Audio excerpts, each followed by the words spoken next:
I'm really excited to host Jon Hillis from Creator Cabins. I have been following John right at the beginning of Creator Cabins and all the announcement, and it's really great to see how it has been evolved. And at Akida, we love all the articles published by Creator Cabins, and it's one of the project we love and resonate a lot. So thanks a lot, John, to be on the show.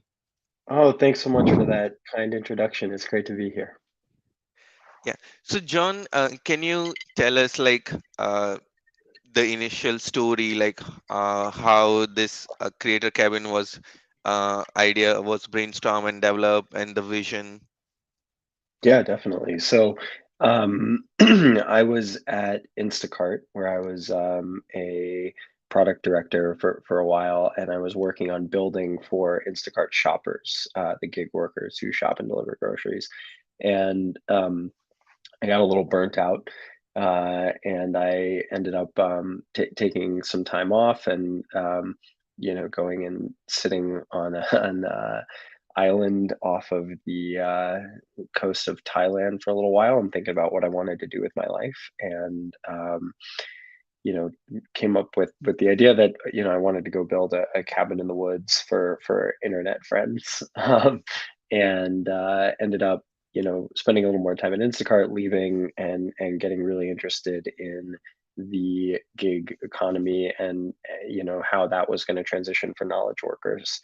And ultimately that led me down the path towards trying to understand the creator economy, forming something called the Creator Co-op, which was a group of people trying to make money independently online. That we'd get together and have these kind of weekly sessions, and in the meantime, I was off working on this cabin in the woods. And as soon as the cabin was done, I invited the Creator Co-op group out to the cabin, and late one night sitting around the campfire talking about how we thought independent online creators were going to continue to evolve, and talking about the ways that we thought that these sort of new particularly governance technologies around crypto were evolving. We decided to crowdfund this residency program for independent online creators via an Ethereum based crowdfund. We minted a token, and then as we started running those residencies, more people started showing up and getting interested in the project, and ultimately that evolved into Cabin, the DAO. That's amazing. And from your experience of like this DAO, currently we see a lot of people calling themselves like a DAO and community aspect. Like, what, according to you, are the core principles which truly defines the success of the DAO and community building? Wow, yeah, that's a big question. So I think, one thing that makes DAOs successful, I think, is having a pretty clearly defined uh, purpose and vision, and something that people can sort of independently work on and contribute to. Um, for us, that's building a decentralized city. And so something, as we were starting to build the cabin, something that I was thinking a lot about was this idea of cities, and how they are built around the dominant technology of the era. And most of the cities that we live in now were built around cars, and I think that cities in the next century are going to be built around the internet. And what's interesting about the internet is that it's not all in one place. And so I don't think we should expect that cities will be all in one place either. And so what we're trying to build are these pockets of nodes or neighborhoods that are all in different locations but are tied together by shared governance and culture and community. And so I think that's really at the core of what Cabin is about creating this decentralized city for independent online creators. And everything that we do ties back to that mission. And so I think if a DAO doesn't have a really clearly defined mission like that, it's hard for people to know what what the bat signal is, and how to sort of get involved and contribute to it. Because if you know have an organization that is decentralized, and you don't have a clear mission, then it's very there's nothing that's sort of holding the group together. Got it. And for this decentralized cities, can you elaborate on like the utility aspect of the citizens or the DAO members for this? And there are we see like there are a lot of online communities and they have in-person meetups. How this decentralized city is different from those? Sure. So, um, yeah, I think the first difference between this and say some meetups is that we have physical space. So I'm currently sitting in one of our cabins. We're on a 28-acre property outside of Austin, Texas, in the Hill Country, and we have some cabins out here where we run programs. Like residencies for DAO operators, build weeks. So there's actually a big group out here right now that is from Cabin, and we are working on building a big patio fire pit pergola structure this week, which was entirely designed and built by members of the DAO. And so we are instantiating this city in physical space that is operated by the DAO itself, and so I think that's pretty unique. I don't think there's really any other groups doing that right now exactly.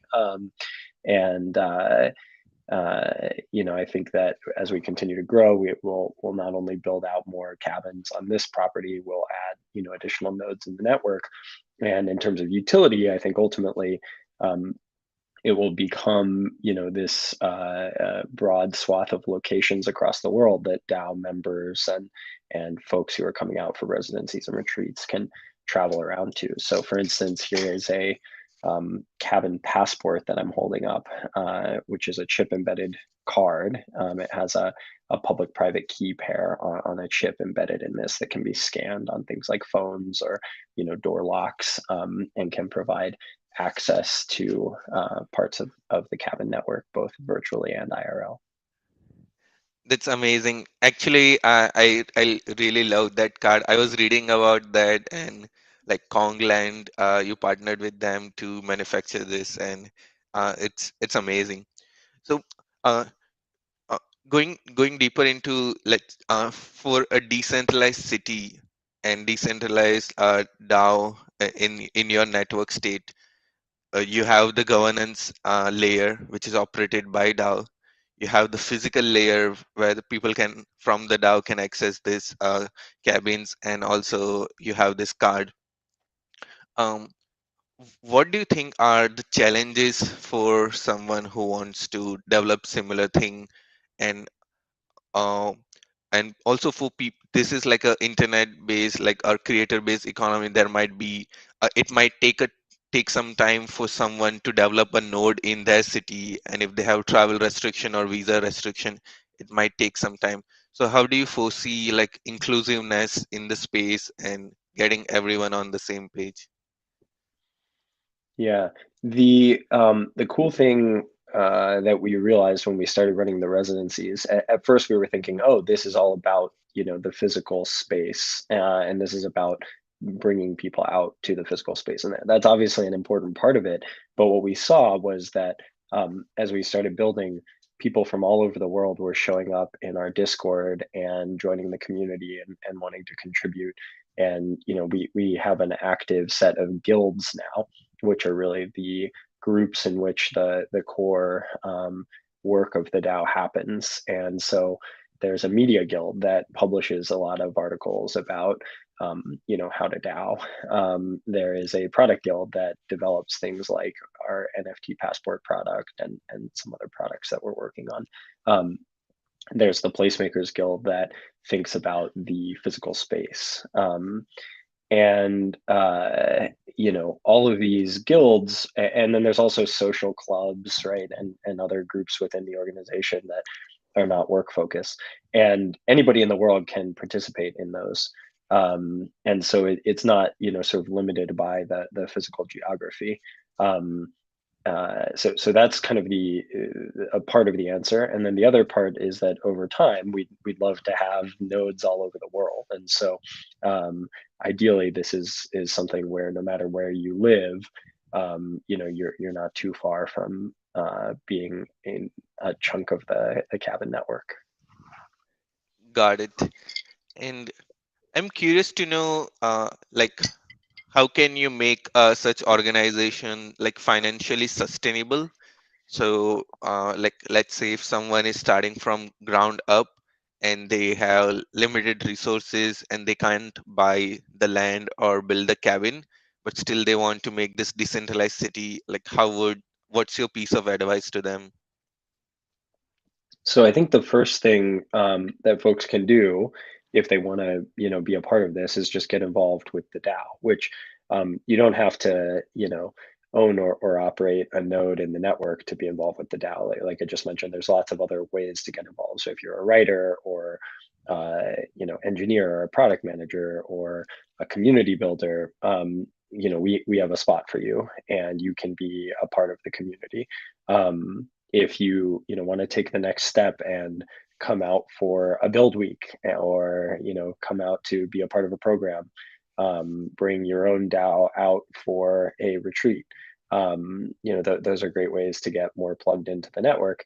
And then ultimately, if you want to take the big step of starting a node, we are trying to reduce the barriers and the friction for people to be able to do that as much as possible. So we're testing out a lot of things right now at Node Zero here, where I am at the moment, um, that will be able to start, transferring to help other people make it easier to start other nodes, whether that is, playbooks for how to get it up and running, tools for crowdfunding, or bringing together groups of people to do this, as a sort of squad, or resources to help kind of bootstrap the demand for people coming in, possibly even like prefabricated housing. We've learned a lot about how to build something like this out here at Node Zero, and our goal is just to help other people make it as easy as possible to do the same thing.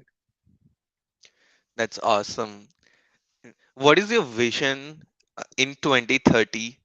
How like DAO's decentralized cities network state looks like? Yeah, 2030 is a long way away, and I think I've learned, nobody's particularly good at making predictions about brand new developing things on that kind of timeline. So, I think we have to be humble enough to take any speculation here with a bit of a grain of salt. But I think that, people. I think Bill Gates maybe had a quote, something to the effect of, people like kind of overestimate what can happen in a year and underestimate what can happen in a decade. And so if we're looking at a decade, I think we're probably all dramatically underestimating how much the world can change on this dimension in that amount of time. And so I would certainly expect that, we will have nodes all over the world, that we will have a network of places to stay and people living across the network, and traveling between nodes, as well as operating a wide range of programs. I think that the way that this plays out in relation to the concept of city states or nation states is probably the most speculative and uncertain part of this. And I think our goal right now, we're not trying to declare sovereignty, or like claim that we're a nation state or something like that. What we're trying to do is LARP as a city state, and continue to have our cabin, the token, and these passports that I just shared with you, and other ways that we can help um, plant the seeds of the idea that people can be a part of a community and a network and a set of locations that can, you know, take on some of the role in their lives of the way that local governments like cities operate now. And we'll just have to see how that plays out. I think we're not interested in some like grand libertarian exit. We think that being embedded in local governments is actually an important part of the network. But we, do also acknowledge that historically speaking, we're in a period in which the role of the nation state is changing, and we want to kind of be on the cutting edge of what that looks like in the future. Awesome. And on that line, like, how are you seeing the future of work evolving? And uh, for someone who is starting their professional journey, like, what's your piece of advice to them? So I have spent a long time working on, the future of work, and so I do have pretty well-formed thoughts and opinions here. So, what I learned from my time leading product teams building software for gig workers at Instacart is that declining transaction costs are changing the nature of the firm. And so, Ronald Coase wrote this Nobel Prize winning um, essay in, I believe, the 70s called the Nature of the Firm. And the idea was basically that as as transaction costs decline, the need to create contracts and deals between individuals, as that declines, you really have less of a need for traditional corporate structures. And actually, the only reason companies exist in the first place is because of these transaction costs, because it's when you have high transaction costs, it's easier to pool people together rather than to transact on every individual activity, um, which is actually how like a pure market would work.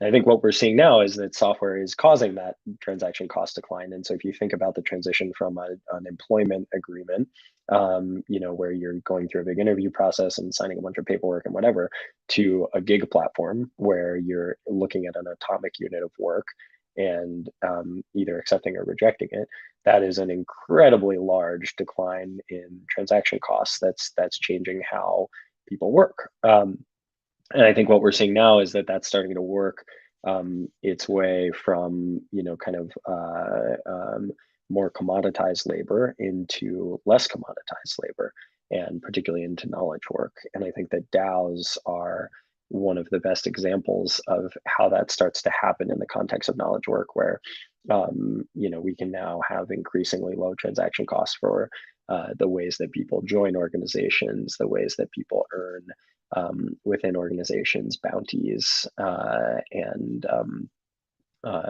other work completion and compensation mechanisms that are being organized now permissionlessly on Discord, in a way that just wouldn't work in the context of a traditional company.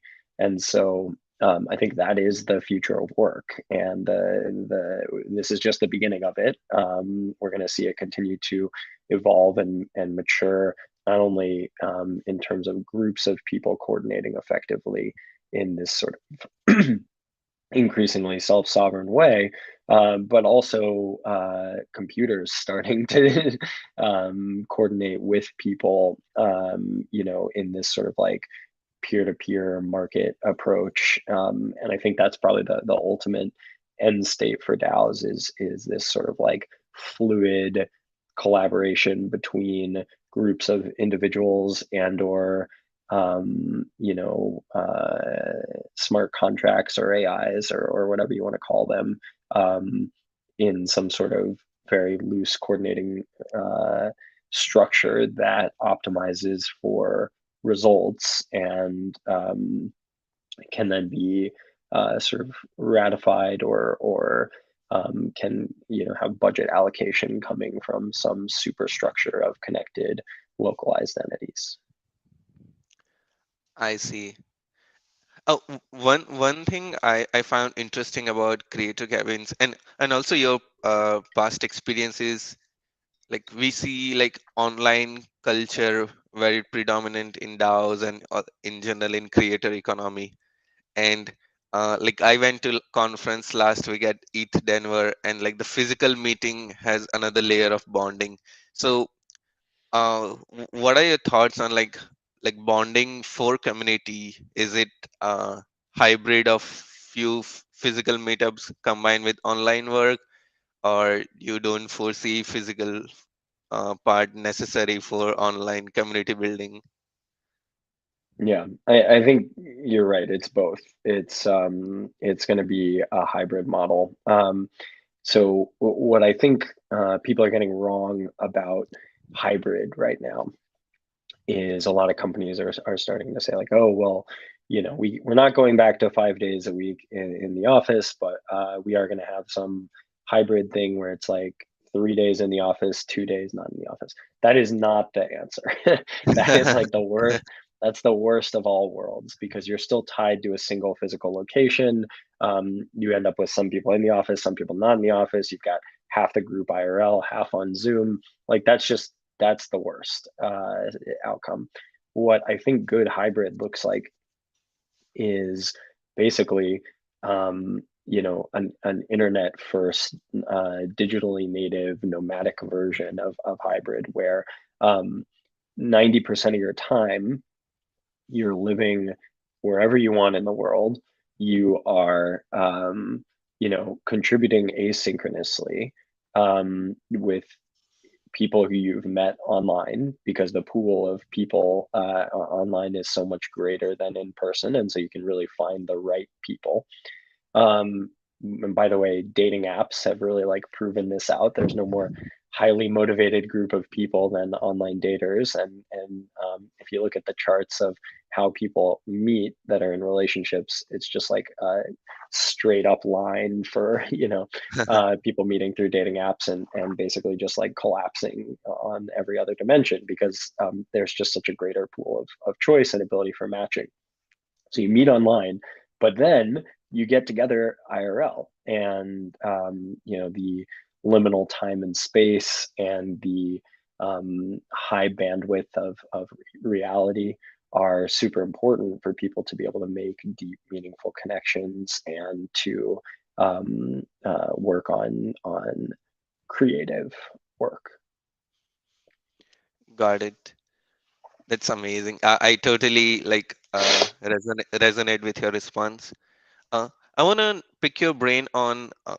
So we see there are a lot of structures in DAO emerging, like organizational structures. Some people are going for guild-based structures. Some people are creating like DAOs and sub-DAOs. What do you think like are like good structures which are organized, like evolving in this space? Every DAO is going to need to navigate this one on their own because DAOs are different and they have different goals and groups of people. So I don't think there's one right answer. I also think we're just very early, and I think that the best thing we can do is get a bunch of different experimentation across DAOs, and basically have a sort of evolutionary process with a survival of the fittest, where we're kind of in like the Cambrian explosion mode right now, and we just need to try a bunch of things out. That said, I think a helpful framework here that some cabin residents and I were talking about a while back when we were out building trail one day, um, was the sort of classic Aristotelian triangle of basically rule of the one, rule of the few, and rule of the many. And so that's essentially like autocracy, aristocracy, and democracy.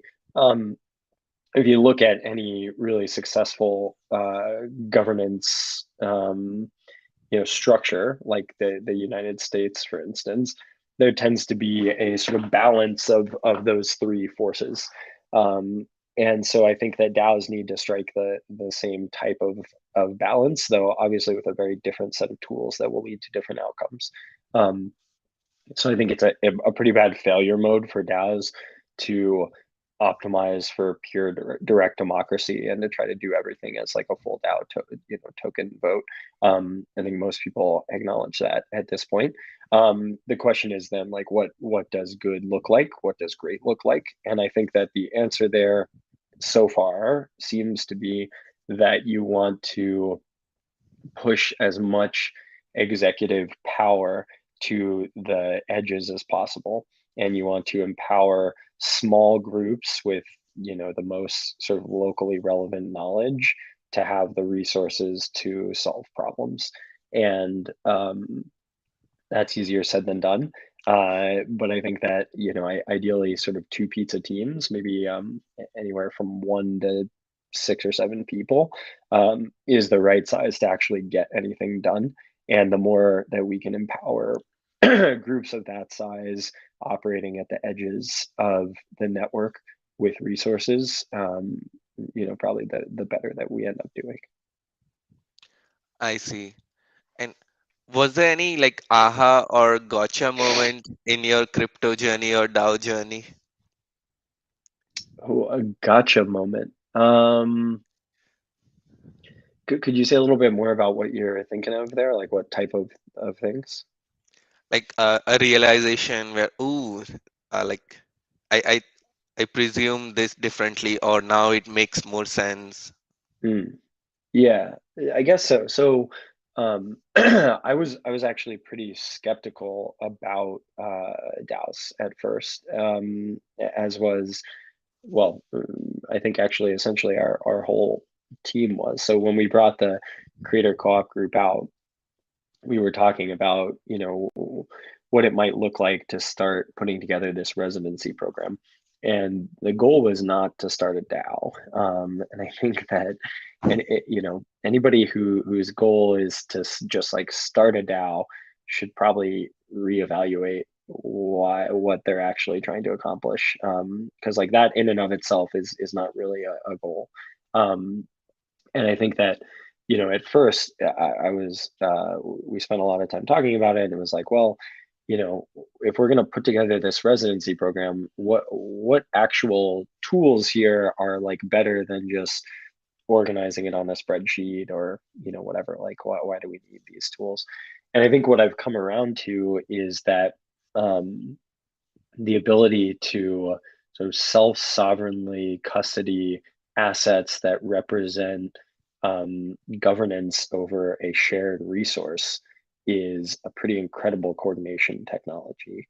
And if you look back through history, basically every time there's a new really substantial coordination technology, it unlocks new types of essentially decentralized cities. And so, we had started talking about this idea of decentralized cities before the DAO even existed, and only after the fact did I sort of gain the historical context to look back and realize, like, oh, actually, this same type of coordination technology, whether it's the irrigation networks that were being developed in the first river valleys that turned into the ancient civilizations, or the phonetic alphabet that sort of led to the first Greek city states, or the kind of medieval market towns developing. They all have this shared situation where new coordination technologies allowed for people to form new types of cities based on self-governance. And so I think that the situation that we're in now with cryptocurrencies is finally starting to make the transition from cryptocurrencies as a financial asset to cryptocurrencies as a representation of self-sovereign governance capabilities, which is a really important transition. Yeah, I will just uh, give. the reference to the article you were mentioning. So for Yeah. everyone watching on the stream, like check out the amazing blogs by Creator Cabins on creators.mirror.xyz, and they have a awesome website here. This is the vision, some of the glimpse of their IRL meetups here, and this is John's mirror. If you want to check out john.mirror.xyz, and there's one of the article he published. So do you want to talk a bit or like high level overview about this article? Yeah, sure. I've touched on some of the points here. Here's actually the graph I was mentioning earlier with the just like crazy spike in how people, in the dating pool meet. And you can see that um, basically everybody meets online now because there's this huge pool, and then they get together in person. And that's where they build the relationship. This is from actually the original article where we coined the term decentralized cities, and at the time, you know, we uh, we hadn't even finished building the new cabin up the hill. The DAO didn't exist. This was really just like a kind of crazy out there idea, and now not even quite a year later, it's amazing how much more real it feels. We have, a big community of people. We have people coming out here all the time for residencies, for retreats, for build weeks, and we're figuring out the plans now to add new nodes to the network, and it's pretty crazy to imagine how in essentially a year we've gone from kind of crazy idea to it feels like we're on the path towards building this decentralized city. Yeah, and one thing I found quite interesting about Creator Cabin is your articles are not only limited to Creator Cabin, but in general, like a broader spectrum of Web3, where like as this is like the first article it currently published, that how to work in Web3, and then how is like in general DAO ecosystem learning articles. So uh, how do you guys brainstorm about the content to write in this space? Yeah, so the Media Guild operates this blog, and the guild is facilitated by Roxine Key, who you see right there on the right, and it's done in a very decentralized way, very DAO native way. So anybody can come in and pitch an article.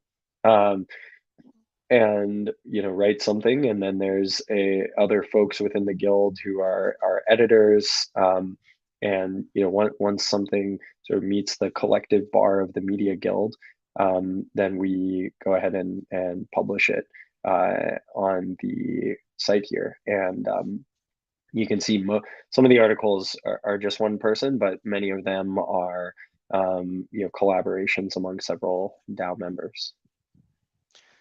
Yeah, and earlier you were referring to this article of like when you're mentioning your point about Greek states and how uh, the space is emerging.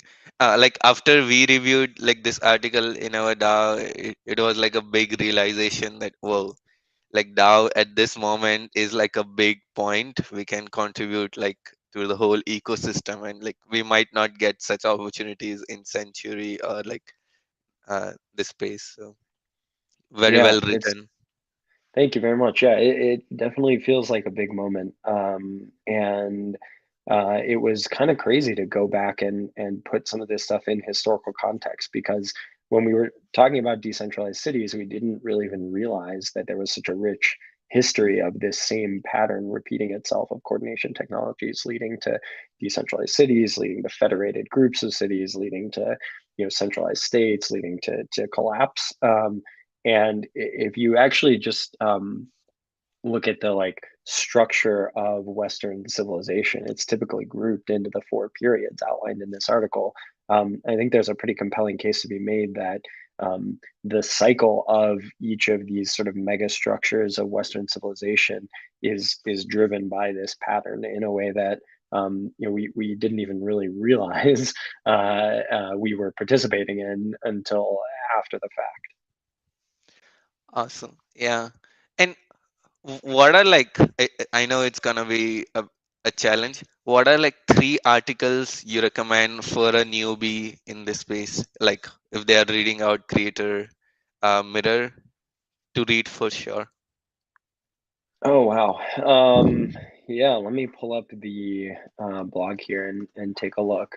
Um, so I think this How to Work in Web3 one that we just published is really good for a new person coming in to just get set up from a kind of structural, logistical, legal, accounting standpoint.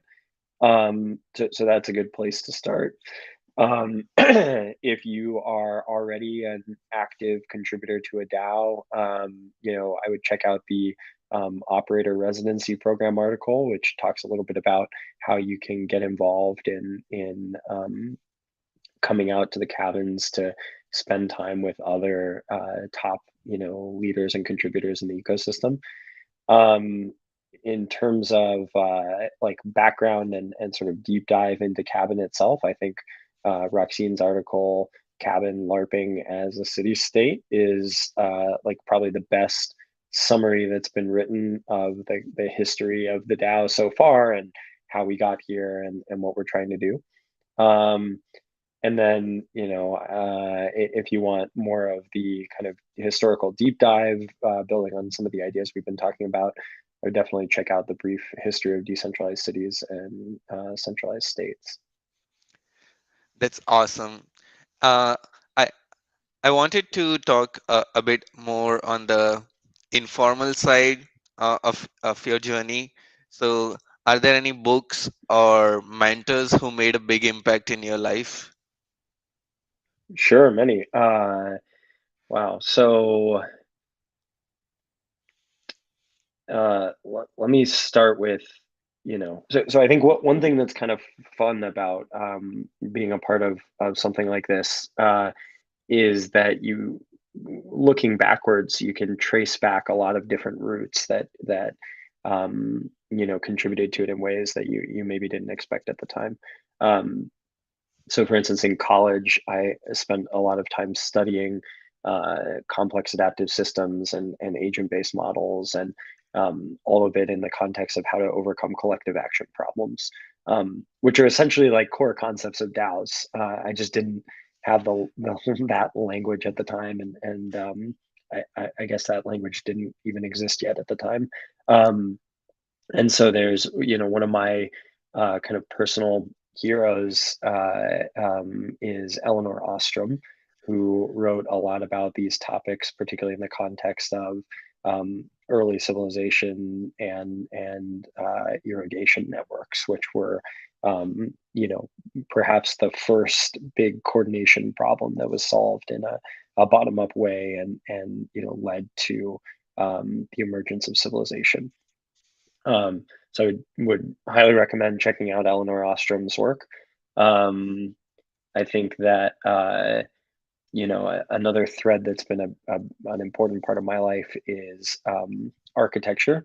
It was the first thing I wanted to be when I grew up when I was a kid, until I realized that it requires a tremendous amount of dedicated sort of specialized schooling and apprenticeships and stuff like that just seemed like was going to take up too much time, and so I didn't end up going down that path, but I did read some great stuff by uh, architects, and in particular I think that a pattern language by Christopher Alexander and some other folks is a fantastic way to really think about architecture from sort of first principles, and is also actually a really great uh, mental model for the creation of pattern languages in other categories. So, for instance, I think that some folks have been talking about the idea of pattern language for DAOs, which I think is a really great idea. Um, So those are some of my kind of strongest like academic and personal influences in terms of mentors, people who have actually been in my life. It's my parents and grandparents have been just a tremendous influence on me. They are, my parents have always really encouraged me to pursue um, things that were going to, make me happy or be things that I was really passionate about. And my um, uh, you know, grandparents were just these wild adventurers who I think were a little ahead of their time. They um, raised my dad and his siblings in the jungles of Africa and India when they were kids in the 50s and 60s, and they instilled in me a sense of adventure and also this place where I'm sitting now was actually originally their house, and I think both them and my parents gave me this deep love of nature and sense of place here that has been a really important part of my journey. Awesome. I know we have a few minutes left, so I'm gonna end the interview with a rapid fire. So you'll have 10 to Okay, 15 seconds to answer the question, and gotta keep it brief. So great. let's go. Which city is in your travel bucket list? Lisbon. I haven't been to Lisbon. I'd love to go. Heard great things about Your hobbies. it. Building stuff out here, fixing fences, repairing pipes, doing whatever needs to be done. I see. What's your favorite restaurant? Oh my God. There's a little hole in the wall Korean barbecue place in Oakland called Jonga House that I love to go to. I see. Your favorite movie? Oh man. I really don't know that I could pick a favorite, but I love Forrest Gump. That's a good one. Yeah. Anything in life you wish you would have done differently? Oh my God, many things. But generally speaking, nothing too major. I try to just like um, I feel very fortunate, and I try to live with a sense of gratitude for the way that things have happened. I see. Are you a dog person or a cat person? Dog person, definitely. I see. What is, if you had unlimited time and resources, what is one thing you would do when you wake up tomorrow? Exactly what I'm doing, but just with more time and resources. I see. Is there anything which we didn't cover about creator cabins or your personal journey which you would like to talk? No, I don't think so. Yeah, this has been a lot of fun. I really appreciate the thoughtful questions. All right. Thanks a lot for your time to do this. It was an amazing interview, and I really like the work at Creator Cabin, so I will constantly look forward to like how it evolves and participate in one of the events. Awesome. Yeah, looking forward to having you out here at the cabin soon. Thanks so much. Yeah, actually, like I didn't get a chance. Like we are a bunch of architects at Architecture DAO. So in case you have new nodes and you want to design something, like let us know. Yeah, absolutely. We have a group of architects in the DAO. Would love to have any more of you all join. We are, like I said, doing a build week right now. We have another one coming up, led by a fantastic architect named Kat Dov. And if anyone is interested in putting their architectural knowledge into practical use cases and has ideas about what we should build out here, wants to run a build week, please reach out and let me know. Awesome. Actually, I know Kat. I'm gonna host her soon. So I, Oh, awesome. amazing! Very cool. Small world. Yeah. Yeah. See you, John. Have a nice rest of your day. Thanks so much. See you.